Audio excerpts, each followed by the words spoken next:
ناظرین کی خدمت میں سلام و آداب. آپ دیکھ رہے ہیں وائس آف لداخ. آج سوموار اگست کی 10 اور سفر کی 26 تاریخ ہے. آج کی تازہ ترین خبروں کے ساتھ میں ہوں آپ کا میزبان سعید ہاشم رضوی. ناظرین سے گزارش ہے کہ تازہ ترین خبروں اور حالات و واقعات سے باخبر رہنے کے لیے ہمارے چینل کو سبسکرائب کریں اور خبریں آخر تک ضرور دیکھیں. آپ دیکھ رہے ہیں آپ کا پسندیدہ news channel voice of Ladakh.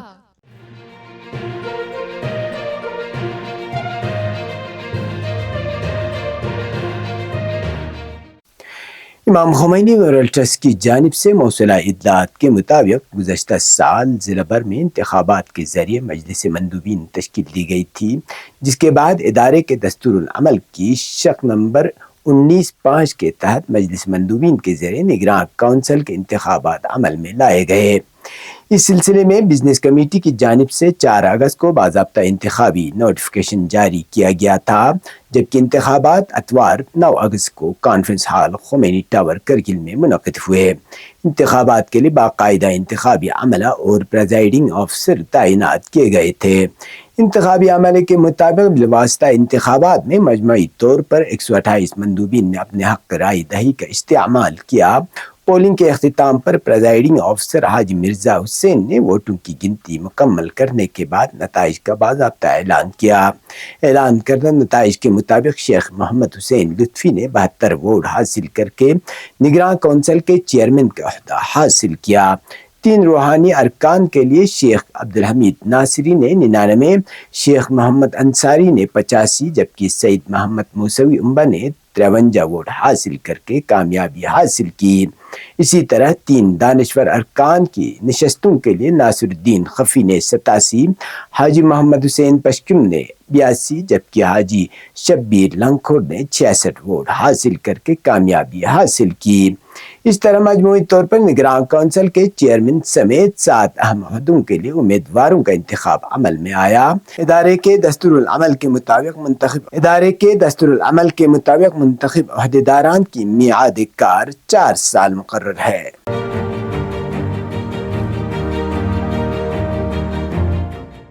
شیخ رضا جنتی سے منسوب مبینہ سوشل میڈیا چیٹس کے وائرل ہونے کے بعد کرگل میں گزشتہ 2 روز سے مذہبی و سماجی حلقوں میں بے چینی پائی جا رہی ہے. مبینہ چیٹس میں شہید رہبر آیت اللہ العظمیٰ الامام سید علی خامنائی اور شہید مقاومت جنرل قاسم سلیمانی کے بارے میں نازیبہ کلمات منسوب کیے گئے ہیں، جس پر مختلف مذہبی و سماجی تنظیموں کی جانب سے شدید رد عمل سامنے آیا ہے. امام خمینی میموریل ٹرسٹ کرگل نے ایک پریس کانفرنس میں مبینہ مواد کی مذمت کرتے ہوئے پولیس سے معاملے کی تحقیقات اور قانون کے مطابق کارروائی کا مطالبہ کیا، جبکہ ادارے سے وابستہ روحانی ارکان نے پولیس تھانے میں شکایت بھی درج کرائی. انجمن صاحب زمان سمیت بعض دیگر حلقوں کی جانب سے بھی متعلقہ پولیس اسٹیشنوں میں شکایات درج کرانے کی ادعاءات ہیں. دوسری جانب مکتب امام زمان لنکر سے اور جمعیت شیخ رضا جنتی کے حق میں بیانات جاری کرتے ہوئے مبینہ اسکرین شاٹس کی صداقت کی غیر جانبدارانہ تحقیقات پر زور دیا ہے. ان حلقوں کا کہنا ہے کہ غیر مصدقہ مواد کی بنیاد پر کسی فرد کے بارے میں رائے قائم کرنے سے گریز کیا جانا چاہیے. اس دوران لداخ اور جموں کے متعدد مذہبی و سماجی تنظیموں کی جانب سے بھی معاملے پر مختلف نوعیت کے رد عمل سامنے آئے ہیں. تاہم شیخ رضا جنتی کی جانب سے اس معاملے پر تاحال کوئی باضابطہ بیان سامنے نہیں آیا ہے. ذرائع کے مطابق ضلع پولیس نے معاملے کی تحقیقات شروع کر دی ہے. مختلف حلقوں نے شفاف اور غیر جانبدارانہ تحقیقات کے ذریعے حقیقت سامنے لانے اور غیر مصدقہ مواد کو مزید پھیلانے سے گریز کرنے پر زور دیا ہے، تاکہ علاقے کے پرامن ماحول کو برقرار رکھا جا سکے.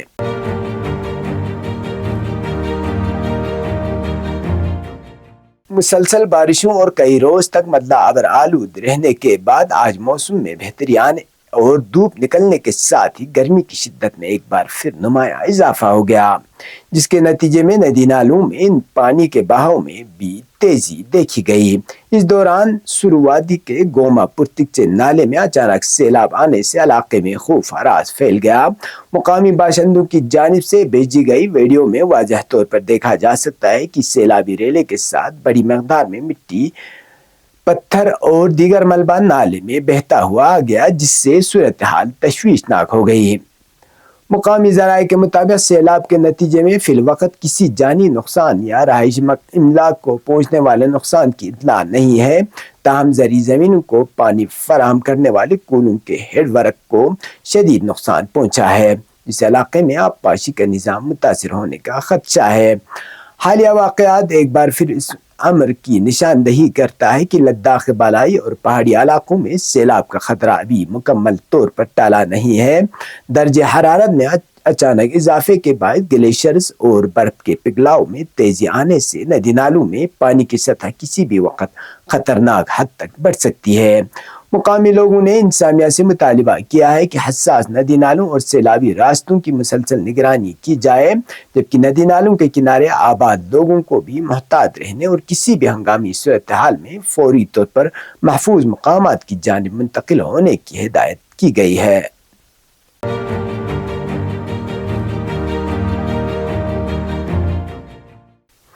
ذرائع کے مطابق جمعیت العلماء اثنا شریعہ کرگل لداخ کے تنظیمی انتخابات کے سلسلے میں ریٹرننگ آفیسر کے دفتر میں 10 اگست 2026 کو مختلف عہدوں کے لیے امیدواروں نے اپنے کاغذات نامزدگی جمع کرائے۔ ریٹرننگ آفیسر کی جانب سے جاری تفصیلات کے مطابق صدر کے عہدے کے لیے شیخ ناظر المہدی محمدی ساکن ہرداس اور شیخ غلام علی ساکن کنور، اسی طرح نائب صدر کے عہدے کے لیے سید محمد ضیاء الدین موسوی ساکن ٹرسپون اور شیخ ابراہیم خلیلی اور شیخ محمد حسین انصاری ساکن کھنگرال نے کاغذات نامزدگی داخل کیے ہیں۔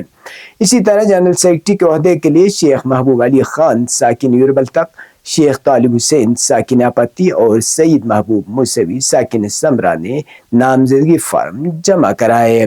ریٹرننگ آفیسر کے دفتر کے مطابق مذکورہ کاغذات نامزدگی 10 اگست 2026 کو جمع کیے گئے ہیں۔ انتخابات کے آئندہ مراحل بشمول کاغذات نامزدگی کی جانچ پڑتال اور حتمی امیدواروں کی فہرست انتخابی شیڈول کے مطابق جاری کیے جائیں گے۔ اب پیش ہے قومی اور بین الاقوامی خبریں۔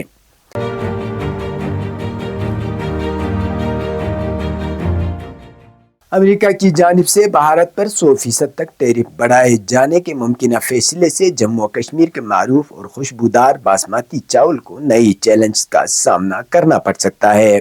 تاہم خطے سے چاول برآمد کرنے والے کسانوں اور تاجرین کا کہنا ہے کہ ان کی اصل تشویش امریکی منڈی کے بجائے خلیجی ممالک ہیں، جہاں اسلامی جمہوریہ ایران اور امریکہ کے درمیان جاری کشیدگی نے برآمدات کو پہلے ہی متاثر کیا ہے۔ امریکی سینٹ نے صدر ڈونلڈ ٹرمپ کو بھارت سمیت بعض ممالک پر 100% تک ٹیرف عائد کرنے کا اختیار دینے کی منظوری دے دی ہے۔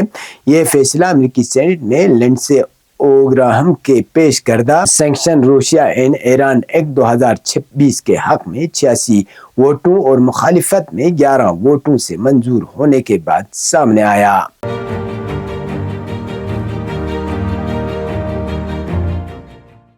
اسلامی جمہوریہ ایران کے دفتر خارجہ کے ترجمان اسماعیل بقائی نے کہا کہ سعودی عرب، پاکستان اور ترکی کا حالیہ دفاعی معاہدہ علاقائی ممالک کی سیکورٹی معاملات میں امریکی فریب کو سمجھنے کی علامت ہے۔ انہوں نے ہفتہ وار پریس کانفرنس میں کہا کہ پچھلے 2-3 سالوں میں خطے کے ممالک کو یہ احساس ہو گیا ہے کہ سیکورٹی جھوٹے بروکرز سے خریدی جانے والی کوئی چیز نہیں۔ گزشتہ جمعے کو مکہ میں طے پانے والے اس معاہدے کے تحت تینوں ممالک میں سے کسی پر مسلح حملے کو سب پر حملہ تصور کیا جائے گا۔ بقائی نے تشویش کو مسترد کرتے ہوئے کہا کہ ایران کے پاکستان، ترکی اور سعودی عرب کے ساتھ گہرے تعلقات ہیں اور اس معاہدے سے کوئی خطرہ نہیں۔ انہوں نے مزید کہا کہ اس پیش رفت سے ظاہر ہوتا ہے کہ علاقائی ممالک امریکہ اور دیگر خارجی طاقتوں کی سیکورٹی فراہمی کے دعووں پر اعتماد نہیں کر سکتے۔ یہ تھے اب تک کی خبریں، اسی کے ساتھ مجھے اور میرے ساتھیوں کو دیجیے اجازت۔ اللہ حافظ۔